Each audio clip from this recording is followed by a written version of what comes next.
Greetings, cocktail aficionados. It's John Moser with another edition of Cocktails Out of Quarantine. The drink that I'm going to be making today is called the Toronto. That's right, named after that bustling Canadian city. And it's a cocktail that goes back quite a long ways. We don't know, like is the case with the vast majority of cocktails, we don't know exactly who invented it or when it was invented.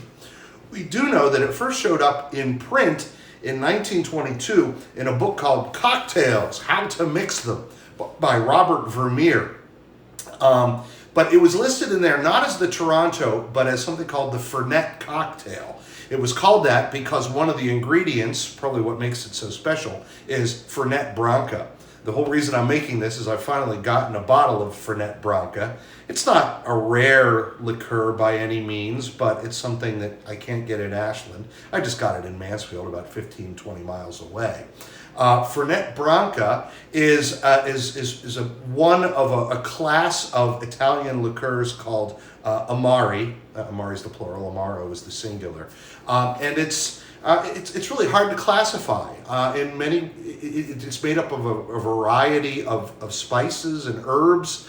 Fernet Branca has a definite mint character, but it's really hard to pin down. It's complex and it's really delicious. So I'm excited to have a bottle of it and decided to make and excited to make this drink from it. Anyway, it showed up in this 1922 book as the Fernet cocktail. But then later cocktail books have the same recipe or something very similar and refer to it as the Toronto. Why it came to be called the Toronto, who knows? One can only surmise that it was very popular in that city. But in any case, we're going to make it today. I'm going to show you how, but first, I'm going to show you what you're going to need. I've already showed you the Fernet Branca. It's not Fernet because it's Italian, right? So it's actually Fernet. And this is what's really going to make it unique.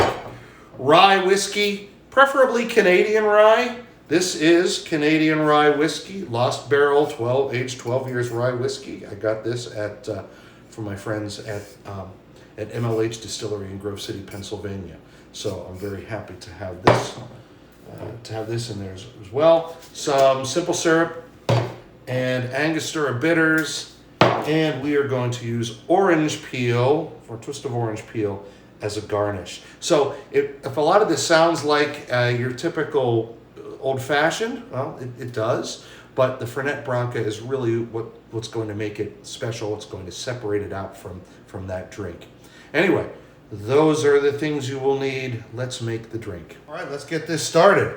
We are going to begin with ice in a mixing glass. No shaker this time. 2 ounces of Canadian rye. I mean, Canadian rye would be most authentic. After all, the drink's called Toronto, but use whatever rye you have on hand. And then we are going to go with about a 1/4 ounce each of the Fernet Branca and simple syrup. And that's about as much as a bar spoon. So if you get a bar spoon's worth, you're in good shape. You do not want to use a whole lot of Fernet Branca because it's a powerful taste. And you also don't want to use too much simple syrup because you don't want a drink that's overly sweet. There we go. Finally, 2 dashes of Angostura bitters. We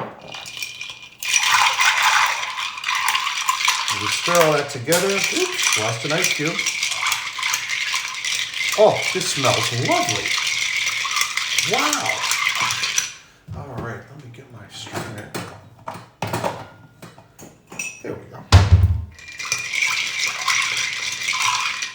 And we are simply going to strain that into a cocktail glass.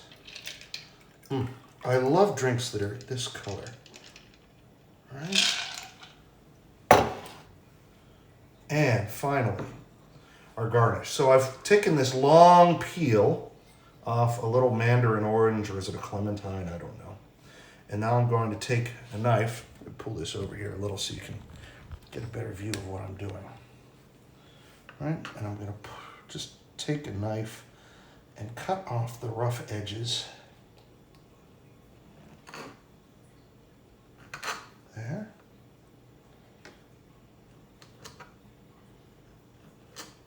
You know, ideally, cocktails should be attractive in addition to tasting good, because appearance affects taste. Psychologists have shown this over and over. So there we go. I'm going to just add a little, and I'm going to express this over the top. Get some juices in there, or some oils, not really juices. I'm going to set that right. Oh, come on. I did not mean it to go in entirely. I want it to hang over the side, to hang seductively over the side. So here we go. This is the Toronto. I'm really looking forward to giving this a try. So. Oh, wow, that's nice. Yeah, definitely get the Fernet Branca, a little bit of the sweetness there, but it does not drown out the rye. And you know how I feel about rye. I love rye. Anyway, hope you give this cocktail a try. The Toronto. Until next time, cheers.